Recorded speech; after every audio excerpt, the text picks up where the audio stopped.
person over voice. Sorry ha, may bigla lang kasi ako naalala. Pagsisinungaling ko sa kanya, hindi ko naman pwedeng sabihin sa kanya ang totoo kung bakit saglit akong nawala sa sarili ko. Ganun ba? Baka gutom lang yan. Halika na sa loob at marami tayong pagchichismisan. Biro niya sa akin na ikinangiti ko naman ng manipis. Pumasok na kami sa loob ng restaurant at agad naman na umorder ng pagkain si Jenny. Kasalukuyan kaming kumakain ng chicken at pasta nang biglang magsalita si Jenny. Hailey, totoo bang nabasa namin si Jaryo noong nakaraang araw? Out of nowhere ay tanong nito sa akin. Napainom tuloy ako ng juice, agad-agad dahil parang bumara sa lalamunan ko ang sinubo kong chicken dahil sa tanong nito. Ang alin doon? Painosente kong tanong na kunwari ay wala akong kaalam-alam sa mga sinasabi nito. Yung tungkol sa inyo, ni Sir Knight. Nagulat ang lahat ng tao sa department. Alam mo ba yun? Hindi kami makapaniwala na ikaw pala ang mapapangasawa ni Sir Knight. Samantalang ang tagal na nating magkakilala pero kahit minsan ay wala kang binanggit na may relasyon kayong dalawa. Paano nangyari yun? Baka sa mukha nito ang pagtataka at mukhang hindi ito titigil hanggat hindi ko sinasagot ang tanong nito sa akin. Paano ko bang ipaliliwanag ang lahat kay Jenny na hindi niya ako mahuhusgahan? Pati ang pangalan ni Sir Knight ay malalagay sa alanganin kapag sinabi ko sa kanya ang totoo. Pero ano pa ba dapat kong ikatakot? Samantalang lalabas naman ang totoo kapag umamin si Sir Knight at Charmaine na nagkabalikan na ang mga ito. At sa huli ay sasabihin ng mga ito na magpapakasal na sila at yun ang katapusan ng pagpapanggap namin ni Sir Knight. Jenny, alam mo bang sobrang nag-aalala ko kay Sir Kian nang mabasa niya ang tungkol sa inyo ni Sir Knight?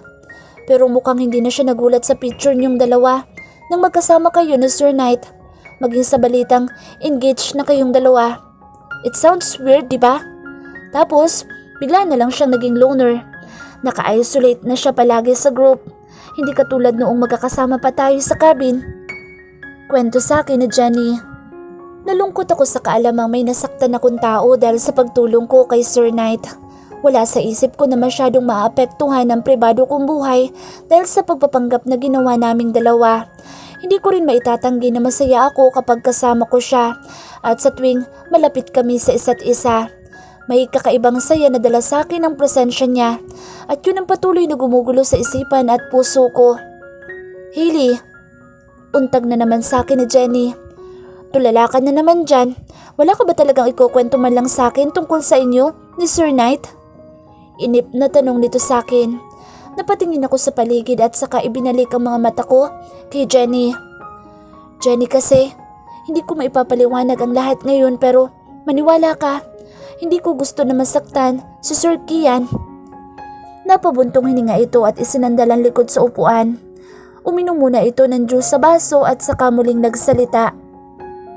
Alam ko naman yun, Hailey. Ang hindi ko lang maintindihan ay kung bakit mo inilihim ang lahat tungkol sa inyo ni Sir. Paano ko ba ipaliliwanag ang lahat kay Jenny? Maski ako'y naguguluhan sa mga nangyayari sa buhay ko ngayon. Sa kagustuhan kong maging isang masunuring empleyado at tumulong sa isang tao, ay ito pa ang napala ko. Kilala mo naman si Knight, hindi ba? Hindi natin siya katulad, Jenny. Meron siyang pangalan na kailangan protektahan. Depensa ko na lang sa kanya. Kapag sinabi ko sa kanya ang totoo ay baka hindi rin niya ako maintindihan sa huli. Sa bagay, mayaman at makapangyarihan siya sa lipunan, kaya hindi basta-basta dapat na-expose ang lahat. May point ka naman doon. Bahagya akong nakahinga nang marinig ko ang sagot niya. Mabutit kahit papano ay naintindihan nito ang point ko. Kailan ang kasal niyo? I mean, may napag-usapan na ba kayong dalawa? Kahit naman kasi boto ko kay Sir Kian para sa iyo, friend, hindi ko rin masisisi ang sarili ko na ma-excite para sa inyong dalawa ni Sir Knight. Ang pogi kaya niya, mayaman pa. Napangiwi naman ako dahil sa sinabi ni Jenny. Kung alam lang nito ang lahat, malamang natatawanan lang niya ang kagagahan ko. Saka ko biglang naisip ang tagpong nahagip ng mga mata ko kanina. Date ba ng kasal? Malamang na si Charmaine ang masusunod doon.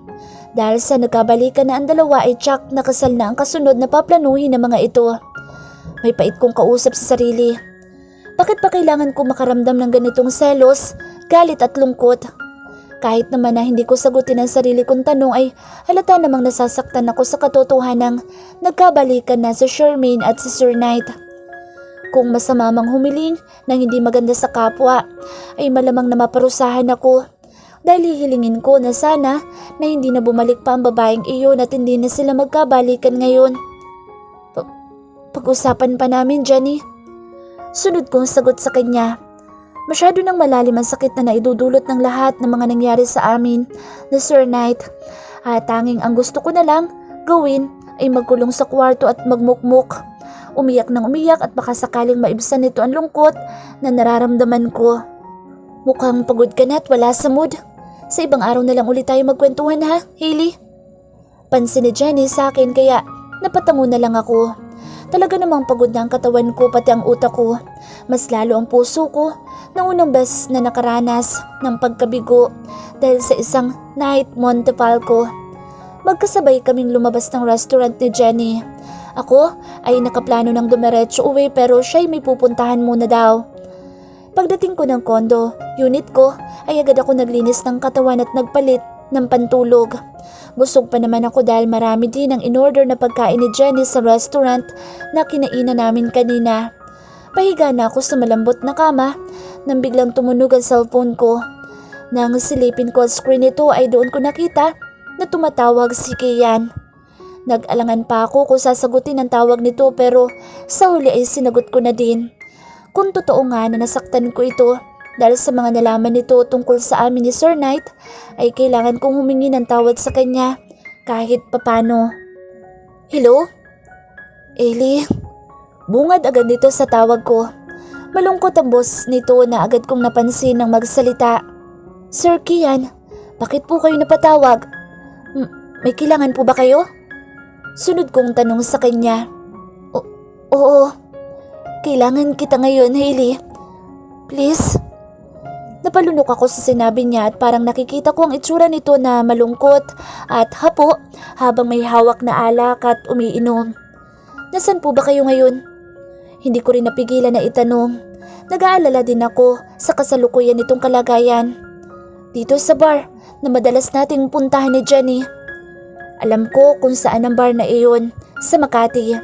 Medyo malayo nga lang pero makakahanap pa naman siguro ako ng masasakyan na taxi para makarating doon. Nagpalit ako agad ng isang stretchable t-shirt na kulay pink at isang jeans. Isinuot ko rin ang jacket na kulay cream na may hood na madalas kong isuot sa pagjo-jogging. Nang makababa ako sa labas ay saglit akong napatingin sa information desk. Walang tao ng mga oras na iyon. Ibibilin ko sana na kapag may naghanap sa akin ay sabihing wala ako at may pinuntahan lang akong importante.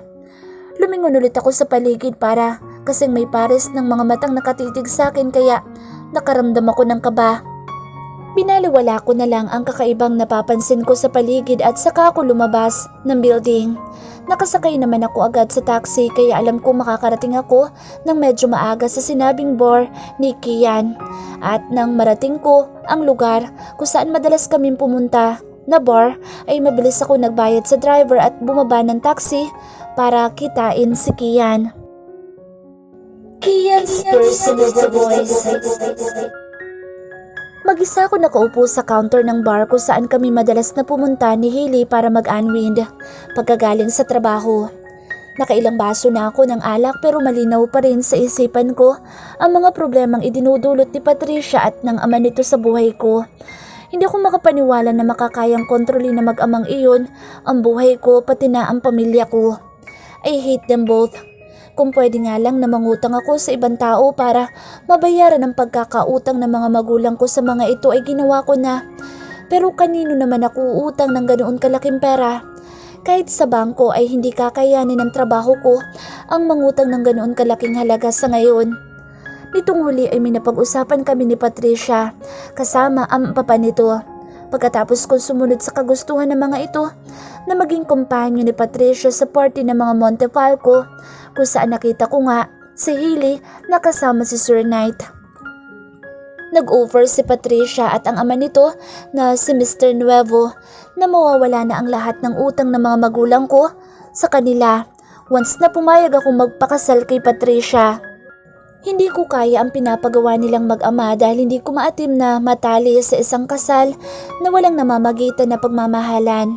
Si Hailey lang ang tanging babae na pinangarap kong maiharap sa altar sa tamang panahon. At hindi ang katulad ni Patricia na walang ginawa kung hindi ang gamitin ang impluwensya ng ama nito para makuha ang lahat ng gusto nito. Kailangan ko ng tulong ni Hailey para tuluyan na akong layuan ni Patricia. Hindi ko kayang magpatuloy na mamuhay sa lungkot dahil lang sa mag-amang nuwebo na iyon. Magbabakasakali akong matulungan niya ako at maawa sa akin. Hindi ko alam kung totoo ang lahat ng tungkol sa kanila ni Sir Knight. Pero tandang-tanda ko ang sinabi niya sa akin sa party. Magkaibigan lang silang dalawa. Baka katulad ko'y kinailangan lang din ng tulong ni Sir Knight kaya nito nilapitan si Hailey. At ganoon din ang naisip kong paraan para layuan na ako ng tuluyan ni Patricia. Sir Kian, bigla akong napalingon nang marinig ko ang pamilyar na boses na palagi kong gustong marinig. Hailey, mukhang marami ka nang nainom, sir. At tinignan nito ang basong hawak ko. Para siyang isang nagtatagong anghel sa suot nitong jacket na may hood at jeans with sneakers on her feet. Hindi naman gano. Upo ka muna. Itinuro ko ang bakanteng upuan sa tabi ko. Pareho na kami ngayong nakaupo sa high chairs at nakaharap sa mga bartender na nagsaserve ng mga inumin. Bakit nga pala tumawag kayo, sir? Sunod nitong tanong sa akin. Sinadya kong lagukin muna ang alak na nasa baso ko bago ko siya sagutin. Parang doon ako kumuha ng lakas ng loob na ipagtapat sa kanya ang lahat ng problema ko. Hailey, I need your help.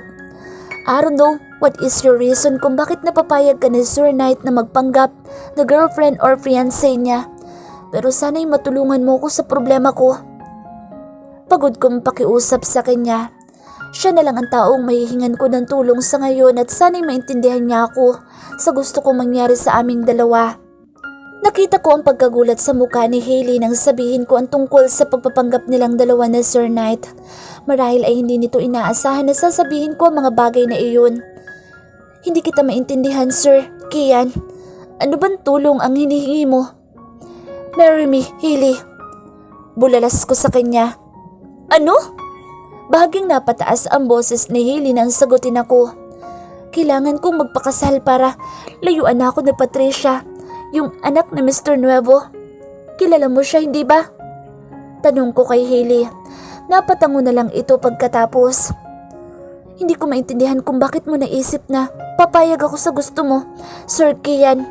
Magpapakasal ako sa'yo? Yun ba ang gusto mo? Tapos ano? Ramdam ko ang inis sa boss nito kaya napayuko ako saglit. Alam kong mahirap intindihin ang mga sinasabi ko, Hailey! Isang dumadagundong na boses mula sa likuran namin ang nagpalingon sa amin pareho ni Hailey. At laking gulat ko nang makita namin si Sir Knight na nakatayo sa likuran namin at mukhang galit ito base sa itsura. Namumula ang mukha at magkasalubong ang mga kilay nito. Agad nitong nilapitan si Hailey at pinatayo sa kinauupuan nito. Kian, I need you in my office tomorrow. Bahagi ako napadiretso ng upuan sabihin iyon ni Sir Knight. Ngayon ko lang siya nakitang nagalit ng ganoon. Dati kasi formal lang ang boss nito kapag magkausap kami sa tungkol sa trabaho. Pero ngayon, para itong isang bulkan na biglang sumabog sa harapan namin ni Hailey. Let's go! Hawak nito sa kamay si Hailey ng mahigpit at muli ay tinitigan niya ako ng may pagbabanta. Wala namang nagawa si Hailey kung hindi ang sumama dito at hindi na nito nakuha pang lumingon sa akin. Bago ito umalis, dahil na rin sa akbay-akbay ito ng mariin sa balikat na Sir Knight. Alam ko na kaya niyang gawin na posible ang imposible dahil na rin sa yaman at kapangyarihan ng pamilya nito. Kaya mas lalo akong kinabahan dahil doon. Night person over voice. From that scene, gusto kong makita si Hailey kaya pinuntahan ko siya sa condo unit nito. Pero hindi pa man ako nakakaakyat sa unit nito ay nakita ko na siya nakabababa lang sa lift ng building at mukhang may pupuntahan. Nang makasakay siya ng taxi ay sinundan ko siya. Wala akong idea kung saan siya pupunta at gusto ko na sana siyang tawagan pero nagpigil lang ako. Nagtaka ko nang sa isang bar sa Makati siya nagpahatid Nang bumaba siya ay agad kong pinarada ang sinasakyan kong kotse sa parking lot at sinundan ko siya sa mismong loob ng bar.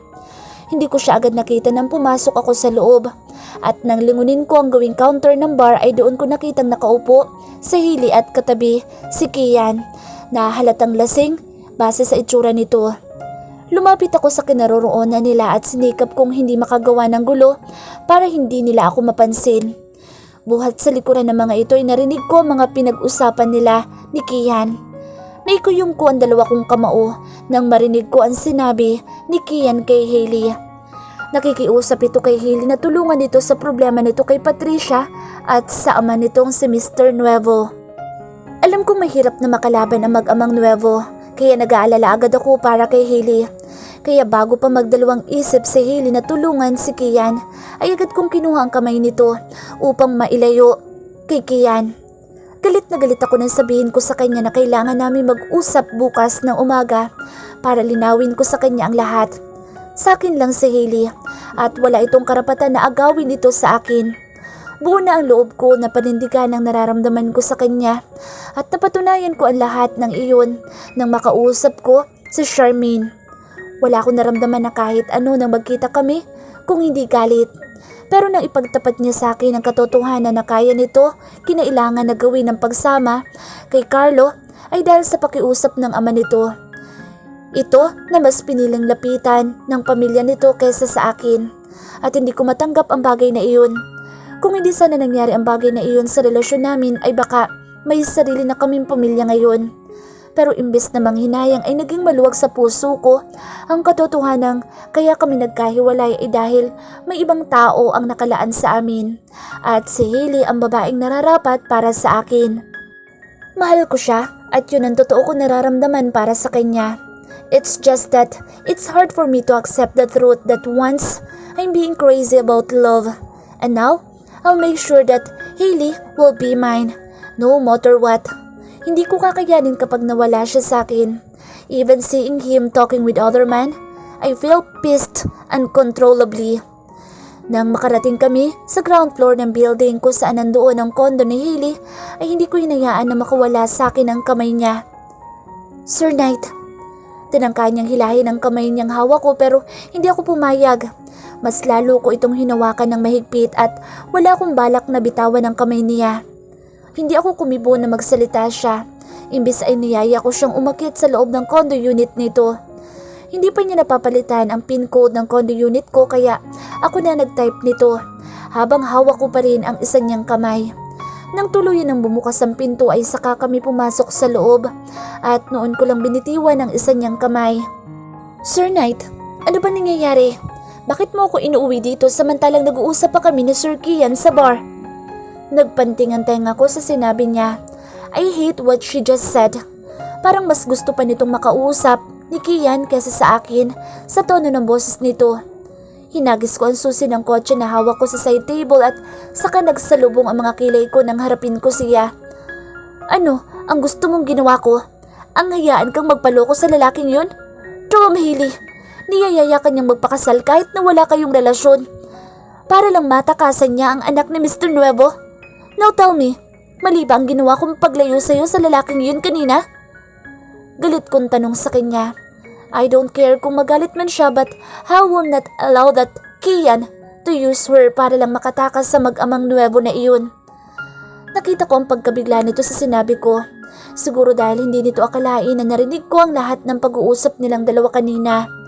Saglit lang ang pagkagulat niya at napalitan nito ng galit pagkatapos. Wala namang pinagkaiba ang ginawa natin pagpapanggap bilang mag-fiancé sa harapan ng mga magulang mo at ang hinihinging tulong ni Sir Kian sa akin, hindi ba? Mabait itong sagot sa akin na lalong nagpawala ng isip ko sa katinuan. I hate her for saying those words and even comparing me with that Kian. Tinitigan ko siya ng mariin at may shock. Hindi rin ito nagpapigil sa akin at nakipagtitigan din ito ng diretso sa mga mata ko. She's literally a goddess. Pissing off in my eyes that time. Lumapit ako sa kanya hanggang sa masukol ko siya sa pinakagilid ng sala at ngayon ay kinulong ko siya using my two arms, putting in the wall just like fences which she can't easily escape from me. Tinitigan ko muli ang mata niya habang kita ko ang kinakabahan niyang magandang mukha. It's totally different, babe. Ang ginawa natin ay may approval mo. And I didn't force you to that, right? Pero si Kian, he's desperate. Totally desperate to use you for him to escape with Patricia. Sinubukan niyang kumawala sa mga bisig ko na nakahawak sa pader pero wala akong balak na pakawalan siya. Let me go! I will not. Lalo na kung tutulungan mo lang ang Kian na iyon. You should be me, not with that man. Giit ko. At kaya kong gawin ang lahat para mapanatili lang siya sa buhay ko at sa tabi ko habang buhay. Muli ay nagpumigla siya para makawala sa pagkakalapit ng aming mga katawan pero mabilis ko siyang pinigilan. I gently smiled at her and without any hesitation, I claimed her soft and alluring lips. Hindi agad nakakilos si Hailey at animoy parang naistatwa ito nang sakupin ko ang kanyang mga labi nang walang paalam. Halatang wala pa itong karanasan sa paghalik dahil ramdam ko mga labi niyang nag-aalangan sa kung paano tutugunin ang mga halik ko. Saglit kong binitiwan ang malambot niyang labi na sa unang pagkakataon natikman ko na rin sa wakas. It's like a taste of a sweet apple that is so addicting. Naghiwalay ang mga labi namin. Agad kong hinanap ang mga mata niyang mapupungay at doon ko nakita kung gaano ito nagulat sa ginawa namin. Nakaawang pa mga labi nito at halatang nabigla sa mga pangyayari. Hinimas ko ang maputi niyang pisngi at muli pinaramdam ko sa kanya ang isang matamis na halik na nararapat para sa kanya. Hailey's personal voice. You now belong to me, Hailey, and no one can take you away from me. Hindi iyon isang pahayag kung hindi pagbabanta sa aking pandinig. At dahil nalulunod ako sa kakaibang emosyon na ipinararamdam niya sa akin, ay hindi ko na nakuhang sumagot sa banta niya. Maybe I have no plan to love someone except for him, so I didn't feel threatened by his words. Pagkatapos niyang ibulong ang bagay na iyon sa akin ay nagpatuloy na siya. Then afterwards, I felt inside me the juices he poured in me that made me a woman finally. And I really love being surrender my purity with him, only for him. Night's personal voice. Hindi ko kayang makita na kasama siya ng iba. At doon ko biglang naalala si Kian. Kung hindi ko sinundan si Hailey ay malamang na pumayag na ito sa pakiusap ni Kian. They were friends and I know Hailey about her friends. Alam kong tutulungan ito si Kian dahil mabait na tao ito at tutulong ito sa isang tao hanggat kaya nito. Just like what she did to me. Kaya nang marinig ko ang balak ni Kian na gamitin si Hailey para makalayo kay Patricia ay hindi ako nag-aksaya ng oras. I love her to the point that I wanted her to be mine alone. At hindi ko hahayaang masaktan si Hailey because of other people like Kian and Patricia. Hindi ko napigilan na hawakan ang makinis na muka ni Hailey na nagpaungol dito. She suddenly woke up. Tiningala niya ako. Nagtama ang mga mata namin. Hindi man siya magsalita o ako. I know there's a spark that binds us in this moment. Nasa pamamagitan lang ng mga titigan at taplos ko sa kanyang katawan ay nagkakaintindihan na ang puso't damdamin namin. I kissed her on her lips and she automatically closed her eyes. She's really beautiful inside and out. In just one touch, there's a heat that started to burn in our body. Bigla ako nag-init at nadama ko ang aking kahandaan. Sunod na inilapag ni Hailey ang mga kamay nito sa aking dibdib at napadaing. I like how she moaned and whispered my name. Parang heaven sa pakiramdam na alam mong naliligayahan ng babaeng mahal mo sa piling mo without any explanations. Our body became one again after the first time we made love earlier.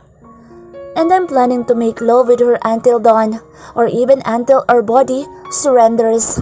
Ngayon ko lang naramdaman ang ganitong pananabik sa isang babae. I truly wanted to claim her from the moment I felt something strange is happening in me every time that we're together. Again, we made a wonderful night with each other, and I will make her a woman by loving her unconditionally, and I'll pin her in my bed until I made her pregnant. Maaga akong nagising kahit na madaling araw na halos kaming nakatulog ni Hailey. Sinulit namin ang mga oras na unang beses kaming magkasama sa kama, and every night, I will make sure to make love with her no matter what. Tinawagan ko si Myla to bring me some clothes and foods. Alam naman ito ang address ng condo unit na ibinigay ko kay Hailey. Dahil minsan ay dito ko siya pinapupunta para pirmahan ang ilang mga papeles. Hindi ko na lang siya hinayaan na makapasok sa loob at hinintay ko na lang siya mismo sa labas ng pinto para hindi ito magulat na magkasama kami buong magdamag ni Hailey. Ayoko rin naman na magambala ang tulog ng babe ko. Sir, pasensya na po at medyo traffic kaya natagalan ako sa pagdadala dito ng mga pinabili nyo. Itinaas pa nito ang hawak ng mga paper bag ng damit at pagkain. Thank you, Myla. Okay lang po, sir. Saan ko po ito ilalagay? Tanong nito sa akin na lumapit pa sa pinto. Akin ang mga pinabili ko sa iyo, Myla, at ako na lang magpapasok sa loob ng condo unit ko. Kinuha ko mula sa kanya ang mga paper bag na hawak at saglit na natigilan. Sigurado po kayo, sir? Halos hindi nito mapaniwala ang tanong sa akin. Palagi kasi na ito ang nag-aayos ng mga pagkain ko sa tuwing nagpapabili ako sa kanya ng pagkain kaya hindi ito makapaniwala sa sinabi ko. Yeah, I can handle all of this. Iniangat ko pa ang nasa kamay ko mga paper bags na parang magaang papel lang ang hawak ko. Nakita ko nagkibit balikat si Myla at napangiti pagkatapos. Okay po, sir. Tawagan niyo na lang po ako kung may ipapagawa pa po kayo. And pupunta po ba kayo sa office ngayong araw para maihanda ko na po ang mga pipirmahan yung documents? Pahabol nitong tanong sa akin. Of course, kailangan kong pumasok ng opisina ngayon para makausap si Kian. I'll warn him to totally stay away from Hailey, or else I will do some actions for me to send him away so he'll not see Hailey anymore, even talking to her. Yeah, gagayak lang ako para makapasok na sa office. At kapag dumating si Kian sa opisina ko, tell him to wait for me. Bilan ko kay Myla at mabilis naman ito sumagot at nagpaalam na rin na babalik na sa opisina. Inihanda ko ang mga pagkain na pinabili ko kay Myla pagkatapos kong maligo. May sandwiches, prutas, omelette at hot chocolate. Isinuot ko rin ang mga damit na pinadala ko sa kanya. Plano kong dumiretso sa opisina pagkakain namin ng umagahan ni Hailey para makausap si Kian. Ilang beses kong tinitigan si Hailey habang natutulog. She's like an angel in the morning at masaya akong siya ang una kong makikita sa pagising ko. Nasa ganoong plano ang isipan ko nang bigla siyang umungol at ibinaling ang ulo nito sa kabilang side ng unan. Unti-unti itong nagmulat ng mata na parang silaw sa liwanag na nagmumula sa sikat ng araw. Bahagya ko kasing binuksan ang curtain nito para mag-anyaya ng positive aura sa umaga. Otomatikong dumako ang tingin niya sa akin nang maimulat na nito ng maayos ang mga mata at saka nito hinawakan ng walang ano-anong kumot na nakabalot sa hubad nitong katawan. I smiled secretly. Ngayon pa niya ipagdadamot na makita ang maganda niyang katawan sa akin kung kailan nakuha ko na ang kanyang pagkababae. I'm so happy to finally say that I already claimed her last night at pareho namin ginusto ang mga nangyari sa aming dalawa. No doubts, no pretensions. We just love what happened last night. Walang lumabas sa kanyang mga labi pagkatapos na magtama ang mga mata namin at walang ano-ano ay akma itong bababa ng kama nang biglang matigilan at nalukot ang maganda nitong mukha. Agad ko siyang dinaluhan para tulungan pero inilayo lang niya ang kanyang katawan sa mga bisig ko. Nagulat ako sa naging reaksyon niya because that is not what I expected her to act after what we shared last night. Kaya kong kumilos mag-isa, di mo na ako kailangan tulungan. Tanggi nito. I was halted and shocked when she said those words. Hindi ba dapat maganda ang gising nito dahil sa nangyari sa amin? Kumunot ang noo ko at bahagya akong dumistansya nang magtangka itong bumaba muli ng kama kahit na halatang nahihirapan ito. Hindi man lang niya ako nilingon bago pumasok ng banyo. Suddenly, something is happening which I didn't know where it came from. Hinintay ko siya na lumabas mula sa banyo, hoping that everything turns out well this time. Nang bumukas ang pinto ay isang tahimik at walang kangiting-ngiting Hailey pa din ang nasilayan ko. Kumain na muna tayo, babe, ng breakfast. Yaya ko sa kanya, but instead of answering me, tiningnan lang niya ako ng mariina para bang may masama akong ginawa. Na-admitted naman ako dahil ako ang nagumpisa ng lahat kung bakit humantong sa pagniniig ang komprontasyon namin kagabi. But that love-making between us was definitely a product of our feelings and love for each other. Naramdaman ko kung gaano niya ako kamahal kagabi by giving her purity to me. Not just one, but many times, and she didn't stop me to do what I want in her body that she also wanted. I know, and I felt her sincerity while we're in my bed. Busog pa po ako, Sir Knight. Kung wala na kayong sasabihin, siguro po'y pwede na kayong umalis. Lalo ako natigilan sa sinabi niya. Nakita ko nang muli siyang dumiretso sa higaan. Tinanggal nito ang bedsheet na may stain pa ng dugo. Sunod nitong binuksan ang built-in cabinet para kumuha ng kapalit na bedsheet. I heaved out a deep sigh when I didn't receive any word, reaction, or even a glimpse from her. I'll be back later. Papasok lang ako sa opisina. Paalam ko sa kanya. Katulad kanina hindi ito kumibo. Nalubha akong ipinagtaka.